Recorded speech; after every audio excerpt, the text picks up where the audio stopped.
Bonjour.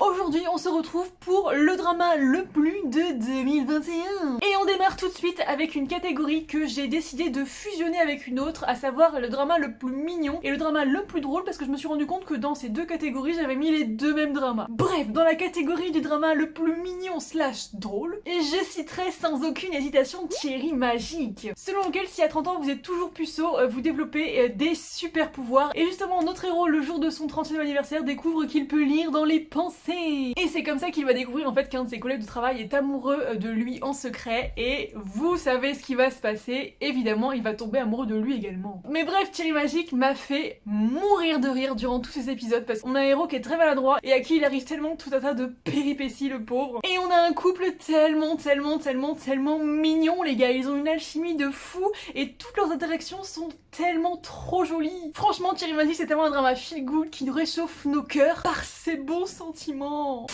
Et le deuxième drama dans cette catégorie, c'est évidemment True Beauty, qui a été mon premier drama de 2021 et qui m'a fait démarrer l'année avec beaucoup de mignonnerie. C'est un drama qui est hyper lumineux, hyper coloré, c'est une school romance avec des personnages hyper attachants, un triangle amoureux qui a fait tourner plus d'une tête. Et bref, franchement, il était obligé d'être dans cette catégorie.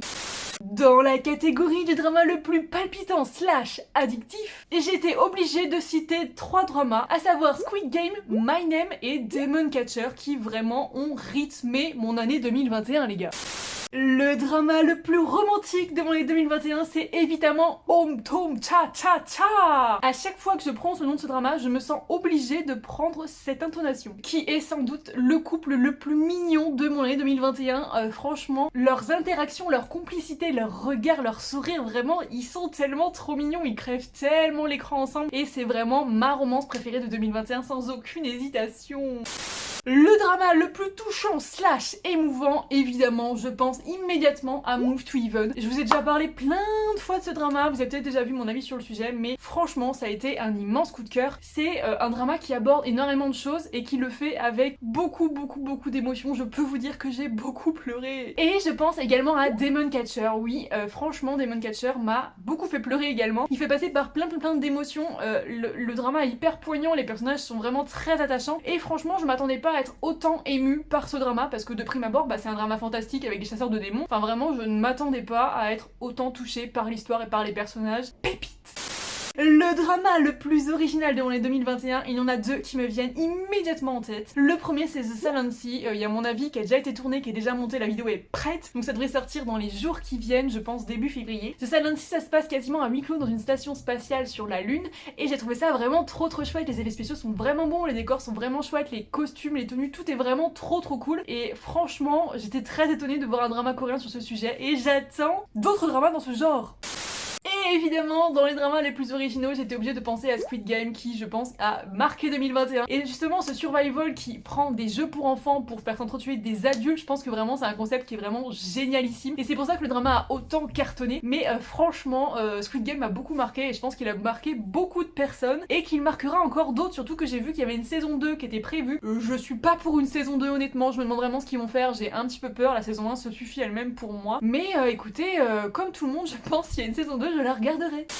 Le drama le plus décevant, je pense évidemment à Renan, qui dans ses premiers épisodes me passionnait. J'étais vraiment fascinée par le héros qui a une manière d'interagir avec les autres et une manière de s'exprimer qui est différente, et franchement ça, j'étais fan. Sauf que plus le drama avance, plus les épisodes m'ont paru longs, et puis l'héroïne je l'aimais de moins en moins, bref c'était très compliqué, et je me suis arrêtée je crois à l'épisode 11 ou 12 parce que clairement j'étais là, je peux plus. Et également en drama le plus décevant, Easy Fortuny Happy Life. Ça fait partie des vieux dramas que j'ai vus il y a très longtemps, et j'ai eu envie de me le refaire en fait, parce que j'en gardais des bons souvenirs. Sauf que je crois que c'est à l'épisode 5, le héros fait boire l'héroïne et profite d'elle. Ouais, et ça franchement, pour moi c'est un grand non, c'est un non, archi non, c'est pas possible. Tu peux pas construire une romance sur un viol. Oui, parce qu'il faut appeler un chat, ça s'appelle un viol. Donc du coup j'ai abandonné le drama, et justement je me dis que en revisionnant des dramas que j'aimais avant, je pense que je serais assez surprise, parce qu'à mon avis il y a beaucoup de comportements de héros que je ne cautionnerais pas et que je ne pourrais plus supporter. Et je voulais finir sur une catégorie les plus belles surprises de 2021 et je citerai 2 dramas. Le tout premier, mon avis est sorti la semaine dernière, donc foncez le voir. Il s'agit de A Tale of Thousand Stars qui franchement m'a bouleversée. J'ai trouvé ce drama incroyable et pourtant je l'ai commencé sans aucune attente. Enfin les posters me faisaient pas spécialement envie. Enfin j'en avais entendu du bien mais pas non plus énormément. Et franchement, mais c'est incroyable, c'est une leçon de vie, c'est plus qu'une romance. Franchement j'ai adoré. C'est un énorme coup de cœur, donc vraiment allez voir mon avis sur le sujet et je vous encourage. Et enfin, ma deuxième méga surprise de 2021, c'est Like in the Movie ou Gaia sa pellicula, je crois, qui franchement m'a profondément marqué et m'a beaucoup plu dans sa manière de développer la romance des personnages, dans sa manière d'éduquer le spectateur aussi. J'ai trouvé que c'était une boys love qui était très bien faite parce qu'elle justement elle n'utilisait pas tous les clichés qu'on peut voir souvent dans ce genre et franchement j'ai été tellement conquise les gars, vraiment un coup de cœur.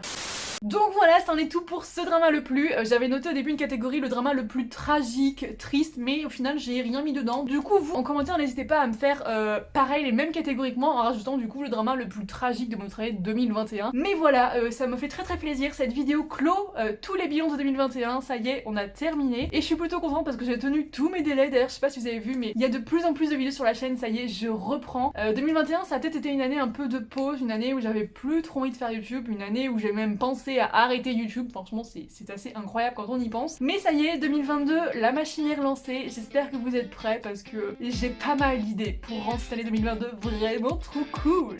Donc voilà, je vous fais plein de bisous. Je vous dis à la semaine prochaine pour une nouvelle vidéo. Salut, popo, bye bye.